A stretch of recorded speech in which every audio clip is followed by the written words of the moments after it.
அறநிலையத்துறை மற்றும் வருவாய்த்துறை அதிகாரிகளை இணைத்து புதிய ஆய்வுக்குழு அமைக்கப்பட்டிருப்பதாக அறநிலையத்துறை தெரிவித்திருக்கிறது. இது தொடர்பான விவரங்களை வழங்க இணைப்பில் இருக்கிறார் செய்தியாளர் மகேந்திரன். மகேந்திரன், வணக்கம். அறநிலையத்துறையின் அறிவிப்பு என்ன, விவரிக்கலாம்? பழனி தண்டாயுதபாணி சுவாமி திருக்கோயிலுக்கு சொந்தமான சொத்துக்களை பாதுகாப்பதற்காக புதிய குழு ஒன்றை அமைத்து அறநிலையத்துறை அமைச்சர் ரமேஷ் உத்தரவிட்டிருக்கிறார். அறநிலையத்துறை மற்றும் வருவாய்த்துறை அதிகாரிகளை இணைத்து ஒரு புதிய ஆய்வுக்குழு பிரத்யேகமாக இந்த சொத்துக்களை ஆய்வு செய்வதற்காகவும் பாதுகாப்பதற்காகவும் அமைக்கப்பட்டிருக்கிறது.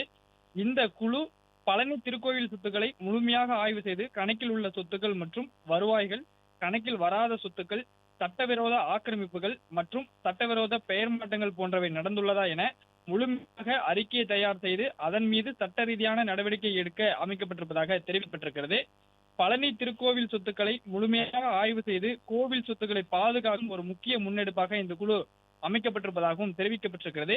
சமீபத்தில் இந்த முறைகேடாக பழனி சொத்துக்களை முறைகேடாக பத்திரப்பதிவு செய்தது தொடர்பான விவகாரம் உதாரணமாக இருக்கக்கூடிய நிலையில் அது தொடர்பான விசாரணை ஒருபுறம் நடந்து வரக்கூடிய நிலையில்தான் இந்த குழுவானது அமைக்கப்பட்டிருக்கிறது. அறநிலையத்துறை மற்றும் வருவாய்த்துறை அதிகாரிகளை இணைத்து இந்த புதிய ஆய்வு குழுவானது பழனி திருக்கோயில் சொத்துக்களை ஆய்வு செய்வதற்கும் அதனை பாதுகாப்பதற்கான நடவடிக்கைகளை மேற்கொள்வதற்கும் அமைக்கப்பட்டிருக்கிறது. பழனி கோவில் மட்டுமல்லாமல் பழனியை தொடர்ந்து அறுபடை வீடுகளுக்கும் இதேபோல் குழு அமைத்து ஆய்வை அமைச்சர் உத்தரவின் பெயரில் மேற்கொள்ள முடிவு செய்யப்பட்டிருப்பதாகவும் இந்து சமய அறநிலையத்துறை தெரிவித்திருக்கிறது. பிளே ஸ்டோர் மற்றும் ஆப் ஸ்டோரில் இருந்து பாலிமர் செயலியை QR கோடு மூலம் பதிவிறக்கம் செய்யுங்கள். செய்திகளை உடனுக்குடன் பெறுங்கள்.